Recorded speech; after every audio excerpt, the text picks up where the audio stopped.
Everyone, a very good morning. आज की video में हम आपको पढ़ाएंगे मोनोहाइब्रिड क्रॉस। क्या पढ़ाएंगे? Monohybrid cross. मेंडल ने जो मोनोहाइब्रिड क्रॉस किया था उसको आज हम पूरा बताएंगे और उससे मेंडल ने जो अपने लॉ बनाए थे वो भी हम आपको बताएंगे। ठीक है, तो चलिए स्टार्ट करते हैं मोनोहाइब्रिड क्रॉस। देखिए, मोनोहाइब्रिड क्रॉस होता क्या है बता चुके हैं, बेसिक कॉन्सेप्ट हम पहले क्लियर कर चुके हैं जेनेटिक्स की। आपको ये क्रॉस करने से पहले वो बेसिक कॉन्सेप्ट्स वाली वीडियो देखनी चाहिए। चलिए बताते हैं मोनो का मतलब क्या होता है। देखिए, मोनो का मतलब होता है सिंगल, यानी कि मोनोहाइब्रिड क्रॉस में हम एक कैरेक्टर के बारे में बात करेंगे। कितने कैरेक्टर्स के बारे में बात करेंगे? Only one character, single character. Okay, तो यानी कि इस पूरी वीडियो में आपको एक ही कैरेक्टर को अपने दिमाग में रखना है। कौन सा कैरेक्टर लिया था मेंडल ने? हाइट। कौन सा लिया है हमने? हाइट। ओके, चलिए। अच्छा, एक मैंने आपको अपनी वीडियो में बताया था कि सिंगल कैरेक्टर यानी कि एक कैरेक्टर के लिए हमें अल्फाबेट एक ही लेना है। ओके, यानी कि यहाँ पर मैं एक ही अल्फाबेट लूंगी और वो हम लेते हैं टी। ठीक है, आप कैपिटल टी स्मॉल टी ले सकते हैं बट टी ही लेना है। टी के अलावा A B C D E F G कुछ नहीं, सिर्फ और सिर्फ टी। ठीक है, क्योंकि एक कैरेक्टर के लिए एक अल्फाबेट होता है। इतना क्लियर है आपको? तो चलिए अब स्टार्ट करते हैं हम अपना क्रॉस। इतना नोट करिए फटाफट से। ओके, चलिए हमने अब आप कुछ टाइम के लिए जरा भूल जाइए कि ये क्रॉस मेंडल ने किया है। आप ये सोचिए कि आप मेंडल हैं, ठीक है, और ये क्रॉस आप कर रहे हैं। ठीक है, तो सारे जो लॉ होंगे वो मेंडल के नहीं आपके बनाए हुए होने चाहिए। ओके, बिल्कुल भूल जाइए कि मेंडल ने ये क्रॉस किया था। बस आप खुद सोचिए कि आप अपनी आंखों के सामने कोई क्रॉस होता हुआ देख रहे हैं तो क्या लॉ बनाते हैं आप? उसको देखते तो क्या लॉ बनाते? तो फटाफट से देखते हैं कि आपने, ठीक है, मेंडल ने नहीं, आपने एक टॉल प्लांट लिया था, ओके, और एक ड्वार्फ प्लांट लिया था। इसे मैं थोड़ा साइड में लिख देती हूँ क्योंकि मुझे आगे यहाँ लॉ भी लिखना है। एक टॉल प्लांट लिया था, ठीक है, और एक कैसा लिया था? ड्वार्फ। कैसा लिया था? ड्वार्फ लिया था। ओके, अच्छा, कैसा लिया था आपने? दोनों होमोजाइगस लिए थे। कैसे लिए थे? होमोजाइगस लिए थे। यानी कि आपको क्या करना है? टॉल को शो करना है कैपिटल टी से, ओके, और ड्वार्फ को आपको किससे शो करना है? किससे शो करना है? ड्वार्फ के लिए डी मत लिख देना क्योंकि बात केवल और केवल हाइट की हो रही है, एक ही कैरेक्टर की। मैंने अभी अभी आपको बोला था एक कैरेक्टर के लिए एक ही अल्फाबेट लेना है, तो ड्वार्फ के लिए आपको स्मॉल टी ले लीजिए। ठीक है, और होमोजाइगस हमने ले रहे हैं। होमोजाइगस का मतलब दोनों एक जैसे लिए हैं। ठीक है, अब इसको हम P1 बोलेंगे क्योंकि ये पेरेंट जनरेशन है ना, इसलिए हम इसको P से शो करेंगे। ओके, अब बेटा क्वेश्चन ये उठता है कि ये तो हमने ले लिया, अब हम क्वेश्चन ये उठता है कि हमने ये दो क्यों लिए? कैपिटल टी ये दो क्यों लिए? ये स्मॉल टी दो क्यों लिए? ज्यादातर बच्चे पूरा क्रॉस कर लेते हैं, पूरे लॉ याद कर लेते हैं, पर उन्हें यही नहीं पता होता कि ये दो क्यों लिए हैं हमने। तो बेटा याद रखिए कि पी प्लांट भी डिप्लॉयड होता है और हम भी डिप्लॉयड हैं। ठीक है, डिप्लॉयड के पास हर एक कैरेक्टर की दो एलील होती है। ओके, हम डिप्लॉयड है, हमारे पास दो सेट ऑफ क्रोमोसोम होते हैं। कितने? दो सेट। तो हर एक कैरेक्टर की हमारे पास दो दो एलील्स हैं। ओके, अगर हम ट्रिप्लॉयड होते ना तो यहाँ एक और रखना पड़ता, टेट्राप्लॉयड होते तो एक और रखना पड़ता, पर शुक्र है आपका काम दो से चल रहा है। ठीक है, बिकॉज वी आर डिप्लॉयड, और जो पी प्लांट, जो मटर का प्लांट जिसपे ये क्रॉस हो रहा है वो भी डिप्लॉयड होता है। चलिए, इतना हमारा क्लियर हो गया। अब हम क्या करते हैं? इसके बीच में क्रॉस कराएंगे। क्या कराएंगे? क्रॉस कराएंगे। अब क्रॉस का क्या मतलब है? मिक्सी में लेके पीस दिया, ये मतलब है? नहीं बेटा, क्रॉस का मतलब होता है सेक्सुअल रिप्रोडक्शन। और क्रॉस का क्या मतलब होता है? सेक्सुअल रिप्रोडक्शन, यानी कि टॉल प्लांट और ड्वार्फ प्लांट के बीच में हम सेक्सुअल रिप्रोडक्शन कराएंगे। अब सेक्सुअल रिप्रोडक्शन कराने से पहले याद रखो, ये चीज कोई भी क्रॉस कराओ उससे पहले आपको गैमीट बनाने हैं। बिना गैमीट बनाए कोई क्रॉस जेनेटिक्स में मत कराना, वरना गड़बड़ हो जाएगी। ठीक है, तो सबसे पहले इसका गैमीट बनाओ। ठीक है, गैमीट को हम जी से शो करेंगे। ओके, तो सबसे पहले इसका गैमीट बनाओ, कैपिटल टी, ये इसका गैमीट है। ठीक है, गैमीट बना कैसे बनते हैं ये हम एक वीडियो में अलग से आपको बता चुके हैं।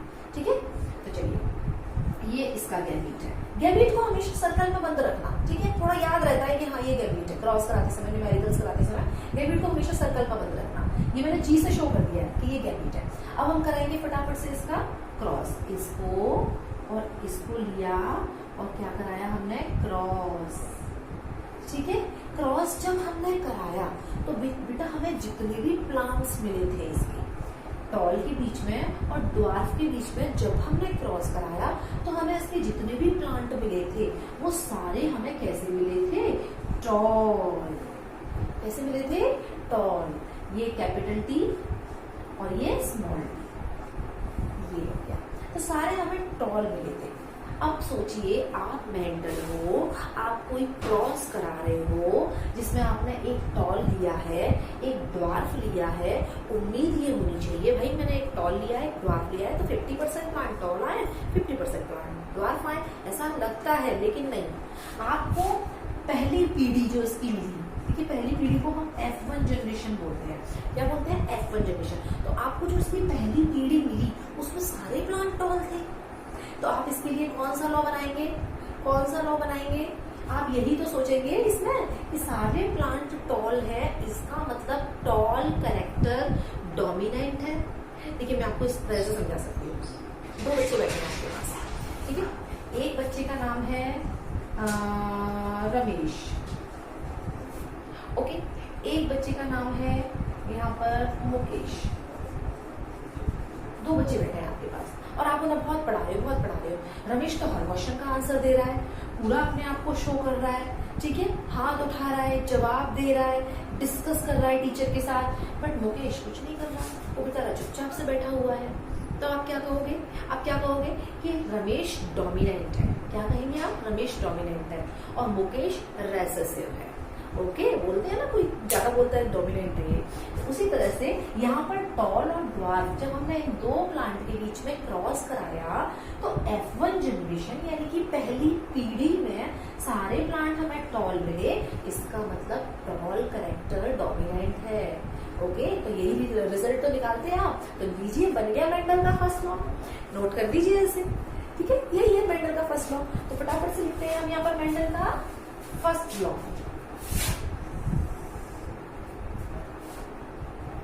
फर्स्ट लॉ ऑफ मेंडल क्या था, फटाफट से लिखिए। First law of Mendel, when two alleles, देखिए याद रखिए मैं इनको एलील्स बोल रही हूँ, मैंने आपको बताया था अपनी पहले वीडियो में। एक कैरेक्टर की दोनों जीन्स को एलील्स बोलते हैं, ठीक है। तो यहाँ मैं जीन वर्ड यूज नहीं कर रही, मैं एलील वर्ड यूज करूंगी। एक कैरेक्टर की, ये हाइट की तो दो फॉर्म है, तो इसलिए ना मैं एलील्स बोलूंगी। तो when two alleles are present in, जब दोनों एलील्स प्रेजेंट होती हैं किसमें, हेट्रोजाइगस कंडीशन। ये कौन सी कंडीशन है, ये तो होमोजाइगस कंडीशन है, एक जैसी एक जैसी, ये दोनों अलग अलग है ना, कैपिटल टी और small T. Heterozygous condition present in heterozygous condition. Okay, यहां तक क्लियर है। When two alleles are present in heterozygous condition, देखिए ये दोनों एलील्स प्रेजेंट है हेट्रोजाइगस कंडीशन में, ठीक है, हेट्रोजाइगस है ना ये। ओनली वन एलील, इनमें से केवल एक एलील, ये वाली कैपिटल टी वाली, okay, able to express itself, इनमें से केवल एक ही एलील अपने आप को शो करती है, ठीक है, केवल एक ही allele, only one allele able to express itself, okay, called. अब जो अपने आप को एक्सप्रेस कर रही है उसको क्या बोलेंगे, dominant allele, dominant allele, okay. And other, और दूसरी वाली ने शो किया यहाँ पे, नहीं किया ना, दूसरी वाली अगर शो करती तो टॉल के साथ ड्वार्फ प्लांट भी तो मिलता हमें, मिलता ना, लेकिन नहीं मिला, पहली पीढ़ी में नहीं मिला। इसका मतलब दूसरी वाली allele, dominant allele and other allele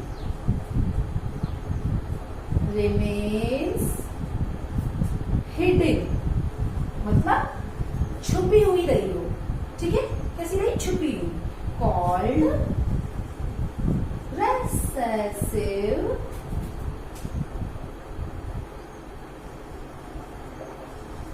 allele. तो बेटा ये पूरा लॉ आपको समझ में आ गया, ठीक है, कि जब हेटेरोजाइगस कंडीशन, जब दोनों एलील अलग अलग होती है उसको हेटेरोजाइगस कंडीशन बोलते हैं। तो in heterozygous condition when two alleles are present then only one allele, केवल एक एलील ही अपने आप को शो करती है, टॉल करेक्टर एक नहीं शो किया, ठीक है, only one allele is able to express itself and called dominant allele, इसको हमने dominant allele कहा, और स्मॉल टी वाली को हमने क्या कहा, रेसेसिव एलील, जिसने अपने आप को शो नहीं किया। ओके, इस लॉ को हम बोलते हैं, फर्स्ट लॉ ऑफ मेंडल को हम बोलते हैं लॉ ऑफ डोमिनेंस। क्या बोलते हैं इसे हम, law of dominance. Okay, I think आपको ये पहला लॉ अच्छे से समझ में आ गया होगा, जिसे आपने खुद बनाया है, ठीक है। अब बात करें अगर हम मेंडल की, तो मेंडल ने क्रॉस कराया, उसके बाद लॉ दिया। उस टाइम पे जीन, एलील ये सब नहीं जानते थे, इसलिए मेंडल ने यहाँ एलील की जगह बेटा फैक्टर वर्ड यूज किया। क्या वर्ड यूज किया, फैक्टर। तो आप एग्जाम में अगर लिख कर आए, मेंडल का फर्स्ट लॉ अगर पूछा हो तो आप एलील के बाद ब्रैकेट में फैक्टर वर्ड जरूर लिख देना, ठीक है, क्योंकि बात मेंडल की हो रही है, ठीक है। मेंडल ने इसके लिए क्या यूज किया, फैक्टर वर्ड। आई थिंक आपको फर्स्ट लॉ ऑफ डोमिनेंस समझ में आ गया होगा। अब आगे बात करते हैं, चलिए आगे बढ़ते हैं। इसमें ध्यान देना फटाफट। F1 जनरेशन में हमें सारे प्लांट टॉल मिले, जिससे कि हमने ये निष्कर्ष तो निकाल लिया कि कैपिटल टी हमारा डोमिनेंट है और स्मॉल टी यानी कि ड्वार्फ वाली हमारी रेसेसिव है। तो क्या ये ड्वार्फ वाली कहाँ गई, क्योंकि जब कोई ड्वार्फ प्लांट आया ही नहीं तो ये ड्वार्फ वाली कहाँ गई, ये मिक्स हो गई टॉल के साथ, खो गई, गायब हो गई, कहीं चली गई या दबी रह गई, क्या हुआ इसका, ये जानने के लिए मेंडल ने आगे क्रॉस कराया कि ये ड्वार्फ वाली गई कहाँ। ओके, तो ये जानने के लिए मेंडल ने ऐसे ही टॉल F1 जनरेशन के ऐसे ही दो प्लांट ले लिए, ठीक है। तो ऐसे ही मैं यहाँ दो प्लांट बना रही हूँ और अब उनके बीच में क्रॉस कराऊंगी, ठीक है। इसको थोड़ा सा स्पेस करने के लिए मैं छोटा कर देती हूँ, ठीक है, थोड़ा सा बेटा, क्योंकि मुझे यहाँ इसी में दिखाना है। कैपिटल टी स्मॉल टी ये हम करा चुके थे, कैपिटल टी स्मॉल टी ये हमें मिला था सारा टॉल, और ये था हमारा गैमीट, और ये था हमारा F1 जनरेशन, यहाँ तक हम करा चुके थे। चलिए अब हमने बोला कि ऐसे ही हम दो प्लांट ले रहे हैं, तो एक हमने यहाँ ले लिया कैपिटल टी स्मॉल टी, कैसा है ये, टॉल। ऐसा ही एक और प्लांट ले लो, capital T small T tall. यही है इसके जो मिले हो गए। अब आप कहेंगे मैडम यहाँ तो एक है, आपने ये दो कहाँ से लिया, ये दूसरा कहाँ से आया, बेटा बनने बहुत सारे थे, ठीक है। लेकिन प्लांट के जो बच्चे होते हैं ना, बच्चे ऐसे आपको मजाक में समझा रही हूँ, वैसे उनको प्रोजेनी बोलते हैं, ठीक है, जो इनके जनरेशन होगी उसको प्रोजेनी बोलेंगे। तो वो एक नहीं, आते बहुत सारे हैं, एक दो प्लांट के बीच सेक्शुअल रिप्रोडक्शन होगा तो एक ही पौधा आएगा क्या, पौधे तो बहुत सारे आएंगे, ठीक है। मैंने यहाँ पर एक बना दिया था क्योंकि इसी टाइप के थे सारे। चलिए तो अब आगे बढ़ते हैं हम। तो हमने यहाँ पर ऐसे दो प्लांट ले लिए, ठीक है, भाई भाई बहन बहन हुए ये, ठीक है, इनके बीच में हमने क्रॉस कराया, ठीक है। तो यहाँ F1 जनरेशन के थे ना ये, तो मैंने F1 लिख दिया। चलिए अब फटाफट से इनकी गैमीट बनाइए। गैमीट बनाने के लिए हम अलग से वीडियो में बता चुके हैं, एक कैपिटल टी और एक हो गया स्मॉल टी, ठीक है, ये कैपिटल टी और ये हो गया स्मॉल टी। ध्यान से देखिएगा, मेंडल ने जो सोचा उसका आगे क्या रिजल्ट मिला, capital T small T, capital T small T, ये हमने बना दिए इसके गैमीट। अब हम क्रॉस कराएंगे। क्रॉस हमेशा गैमीट के बीच में कराना, प्लांट के बीच में क्रॉस नहीं होता, गैमीट के बीच में क्रॉस होता है। देखिए यहाँ भी मैंने गैमीट के बीच में ही क्रॉस कराया है, ठीक है। अब यहाँ कैसे कराएं, वैसे तो सिंपल मेथड इसको इसको इसको इसको ऐसे करके बच्चे कर लेते हैं, ठीक है, लेकिन आप हमेशा ये चेकर बोर्ड बना के क्रॉस कराएंगे बेटा। इस तरह से एक तरफ की गैमीट को ऊपर लिख देना और एक तरफ की गैमीट को यहाँ लिख देना, इस तरह से क्रॉस बनाना आपको। तो कैपिटल टी मैंने यहाँ लिख दिया स्मॉल टी मैंने यहाँ लिख दिया, एक तरफ का हो गया। इस वाले कैपिटल टी को मैंने यहाँ लिख दिया, इस वाले स्मॉल टी को मैंने यहाँ लिख दिया, ठीक है। अब आप इसके बीच में क्रॉस कराइए। क्रॉस मतलब सेक्सुअल रिप्रोडक्शन, ठीक है। और यहाँ हमने इसके बीच में क्या कराया, क्रॉस कराया। तो कैपिटल टी कैपिटल टी, इस वाले बॉक्स में क्या क्या आएगा फटाफट देखो, capital T capital T capital T capital T. इस वाले बॉक्स में क्या आएगा, कैपिटल टी और small T, capital T small T. इस वाले बॉक्स में क्या आएगा, कैपिटल टी और small T, capital T small T. इस वाले बॉक्स में क्या आएगा, स्मॉल टी और स्मॉल टी, स्मॉल टी और स्मॉल टी। जब ये क्रॉस कराया आपने, मेंडल ने नहीं आपने, क्योंकि अगला लॉ भी आप बनाने वाले हो, ठीक है। जब इस टाइप का क्रॉस कराया तो बेटा ये हमें मिला टॉल, ये भी मिला टॉल, ये भी मिला टॉल, और सरप्राइज सरप्राइज सरप्राइज कि हमें ड्वार्फ प्लांट मिल गया। कैसा मिल गया, ड्वार्फ, जिसकी कोई उम्मीद नहीं थी, क्योंकि हम तो ये सोच रहे थे कि ये इसके साथ मिक्स हो गया, खो गया, चला गया, गायब हो गया। लेकिन कमाल की बात ये है कि ये तो आगे जाके आ गया, शो कर दिया इसने अपने आप को आगे जाके, ठीक है। इसने अपने आप को आगे जाके शो कर दिया। 3 हमें टॉल और 1 हमें ड्वार्फ प्लांट मिला। रेशो हमें 3:1 का मिला। इसका मतलब जो हम सोच रहे थे कि ये इसके साथ मिक्स हो गया, ऐसा नहीं था, हम गलत सोच रहे थे। ना तो ये इसके साथ मिक्स हुआ, ना ये कहीं खोया, ठीक है। इसने तो अपने आप को आगे जाके गैमीट में ट्रांसफर किया और आगे जाके अपने आप को शो कर दिया, एक ड्वार्फ प्लांट बना दिया। समझ रहे हो आप, इसने गैमीट में जाके आगे जाके एक पूरा ड्वार्फ प्लांट बना दिया। इसका मतलब आगे वाला लॉ इसी पर बेस्ड है कि जब हेटेरोजाइगस कंडीशन में 2 एलील्स एक साथ होती हैं तो एक एलील दूसरी एलील के साथ मिक्स नहीं होती। अगर मिक्स हो जाती तो ये ड्वार्फ कभी नहीं बनता, ड्वार्फ बनता ही नहीं इसमें आगे नहीं से, क्योंकि हमने कहीं आगे से अलग से ड्वार्फ प्लांट लिया ही नहीं है, ठीक है। इसका मतलब जब 2 एलील एक साथ होती है तो वो एक दूसरे के साथ मिक्स नहीं होती, वो अपनी प्योरिटी बना के रखती है, ठीक है। वो जो मैंने मुकेश बच्चा बनाया था ना, एक रमेश एक मुकेश बनाया था, तो वो जो मुकेश है उसने आगे जाके आगे की क्लास में बोलना शुरू कर दिया, अपने आप को शो करना शुरू कर दिया, ठीक है। तो बिल्कुल उसी तरह से यहाँ ड्वार्फ प्लांट, ड्वार्फ वाली जीन ने अपने आप को शो किया। इसका मतलब जब दो एलील्स एक साथ होती है हेटेरोजाइगस कंडीशन में तो वो अपने आप को मिक्स नहीं करती, ठीक है। वो अपनी प्योरिटी बना के रखती है और आगे जाके देखो वो अलग अलग हो जाती है। किस टाइम पे अलग हो रही है, गैमीट फॉर्मेशन के टाइम पे अलग हो जाती है और अपने आप को शो करती है। तो बेटा ये बन गया मेंडल का सेकंड लॉ। देखिए आपने बना दिया पूरा क्रॉस करके, तो ये हो गया मेंडल का सेकंड लॉ, जिसे मैं यहाँ पर अब लिख रही हूँ, फटाफट से उसे समझिए।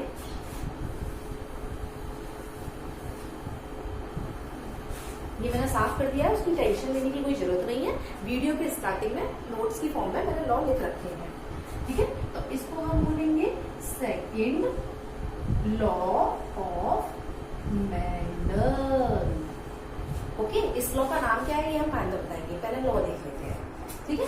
तो जब दोनों एलील एक साथ होती है हेटेरोजाइगस कंडीशन में, ठीक है, तो स्टार्टिंग कैसे करेंगे लॉ की, when 2 alleles are in heterozygous condition। बेटा मैं आपको ये इतना समझा के ये लॉ क्यों पढ़ा रही हूँ, अरे सिंपल सा मोनोहाइब्रिड क्रॉस है, कोई भी टीचर आएगा फटाफट से क्रॉस कराएगा, फटाफट से तुम्हें लॉ याद कराएगा और हो गया। ये जो मैंने 20 मिनट की वीडियो है 5 मिनट में कंप्लीट हो सकती है, बट मैं आपको ये इतना डीपली इतना समझा के आपसे खुद ही लॉ निकलवा के इसलिए पढ़ा रही हूँ ताकि आपके कॉन्सेप्ट्स इस लेवल के क्लियर हो जाए, आप एम्स के क्वेश्चन निकाल सको। ओके, और जेनेटिक्स में रटना भूल जाओ, रटो मत, समझो। तो when 2 alleles are in heterozygous condition, जब 2 alleles heterozygous condition में होती है, okay, they do not contaminate। देखिए मिक्स होने को कंटेमिनेट बोलते हैं, ठीक है। दे डू नॉट कंटेमिनेट, इसको मैं ब्रैकेट में लिख देती हूँ मिक्स, ठीक है। they do not contaminate with each other। क्या मतलब हुआ इस लाइन का कि वो एक दूसरे से मिक्स नहीं होती, ठीक है। And eight the time of gamete formation, gamete formation के टाइम पर क्या हो रहा है, देखो स्मॉल टी वाली अलग जा रही है, कैपिटल टी वाली अलग जा रही है, तो गैमीट फॉर्मेशन के टाइम पे वो अलग अलग हो जाती है। तो लिखो at the time of gamete formation they, अलग अलग होने को क्या बोलते हैं, सेग्रीगेट। सेग्रीगेट, सेग्रीगेट का मतलब क्या होता है, अलग अलग होना, ठीक है, अलग होना। लिख लीजिए हिंदी में भी, दे सेग्रीगेट या they get segregate and pass to there, कहाँ पास हो गई, अपने अपने गैमीट में, पास टू देयर गैमीट्स, अपने अपने गैमीट में ट्रांसफर हो गई, and express itself, and express itself, और अपने आप को शो किया। बेटा ये मेंडल का सेकंड लॉ है, समझ में आ रहा है आपको, कि जब दो एलील्स एक साथ हेटेरोजाइगस कंडीशन में होती है तो वो एक दूसरे से मिक्स नहीं होती, बल्कि वो गैमीट फॉर्मेशन के टाइम पे अलग अलग हो जाती हैं और अपने अपने गैमीट में चली जाती हैं और अपने आप को शो करती हैं, ठीक है, यानी कि उनकी जो प्योरिटी है वो बनी रहती है।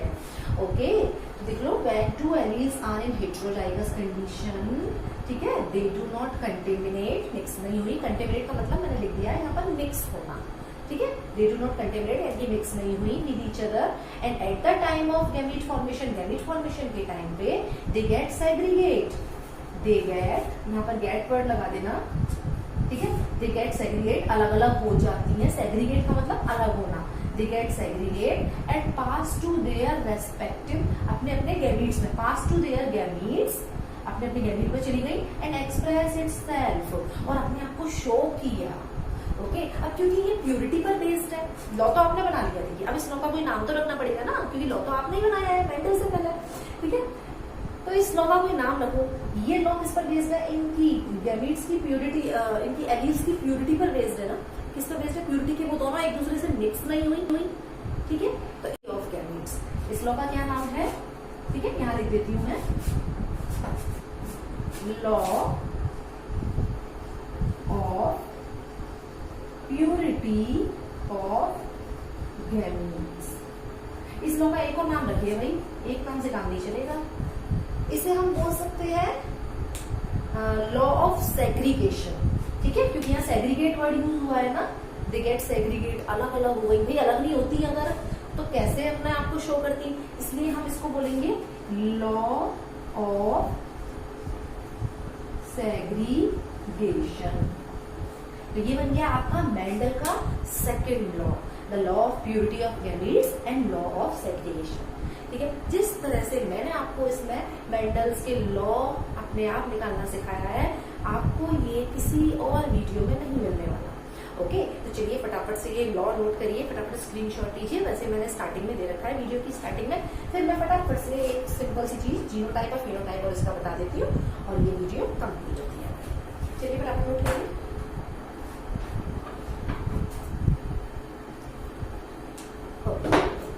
अब हम यहाँ पे बनाते हैं, इसके बाद मैं अभी एक चीज बताऊंगी, एग्जाम में आएगा तो आपको लिखना कैसे है।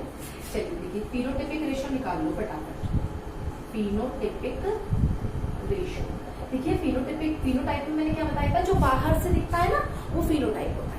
तो बाहर से आपको कैसे दिख रहा है, टॉल और ड्वार्फी तो देख सकते हो बाहर से, तो देखिए 3 टॉल है, 1 2 3 और 1 ड्वार्फ है, ठीक, तो इसका फिनोटाइपिक रेशो होगा 3:1। ओके, इसमें से 3 कैसे हैं, टॉल है, और 1 कैसा है, ड्वार्फ। ओके, ये हो गया हमारा फिनोटाइपिक रेशियो। अब हम बात करते हैं यहाँ पर जीनोटाइपिक रेशियो की, जीनोटाइपिक रेशियो। भाई जीनोटिपिक रेशो में आपको क्या करना है, देखिए जीनोटिपिक रेशो में आपको जीन्स का देखना है कि जीन्स कैसी कैसी है, ठीक है। ये बाहर से तो दिखेगा नहीं, इसके लिए आपको देखना पड़ेगा। देखिए फटाफट कैपिटल टी वाली कैसी कितनी है, कैपिटल टी वाली देखो एक ही दिख रही है मुझे, कैपिटल टी वाली। ओके, तो कैपिटल टी वाली कितनी है, एक, ठीक है। अब रेशो, अब देखो कैपिटल टी स्मॉल टी वाली कितनी है, कैपिटल टी स्मॉल टी वाली एक तो ये है और एक ये है, दो हो गई, ठीक है। तो कैपिटल टी स्मॉल टी वाली कितनी है, दो। ओके, चलिए अब स्मॉल टी वाली देखो कितनी है, ठीक है। स्मॉल टी वाली देखो फटाफट कितनी है, एक ही है ना। ओके, तो स्मॉल टी वाली एक हो गई। तो इसका जो जीनोटिपिक रेशो हो गया 1:2:1, ये इसका जीनोटिपिक रेशो हो गया। एग्जाम में अगर आता है, समझ लीजिए आप फटाफट, उसके बाद वीडियो खत्म। एग्जाम में अगर आता है लॉ ऑफ डोमिनेंस, मेंडल का फर्स्ट लॉ बताइए, तो आपको क्या करना है, ये पूरा क्रॉस यहाँ तक दिखाना है। ये नहीं कि मैडम ने तो यहीं से लॉ बना दिया था तो यहीं से हम लॉ बना देंगे, पूरा क्रॉस दिखाना है आपको, यहाँ तक फिनोटिपिक रेशो दिखाना है, जीनोटिपिक रेशो दिखाना है। उसके बाद मेंडल का फर्स्ट लॉ लिख देना आप, ठीक है। उसमें फैक्टर वर्ड जरूर लिखना है, क्योंकि मेंडल ने एलील वर्ड नहीं फैक्टर वर्ड यूज किया था, ठीक है। अच्छा, और अगर आता है मेंडल का second law, law of segregation या law of purity of limits, तब भी आपको यही करना है, यहाँ से लेके यहाँ तक पूरा क्रॉस दिखाना है। और उसके बाद मेंडल का लॉ ऑफ सेग्रीगेशन या law of purity of limits का पूरा लॉ लिख देना, ठीक है। आई थिंक आपको हमारी वीडियो अच्छी लगी होगी। अगर अच्छी लगे तो इसे लाइक कीजिए, शेयर कीजिए, सब्सक्राइब जरूर करिए और हमें कमेंट बॉक्स में कमेंट करके जरूर बताइए कि आपको हमारी वीडियो कैसी लगी। Thank you.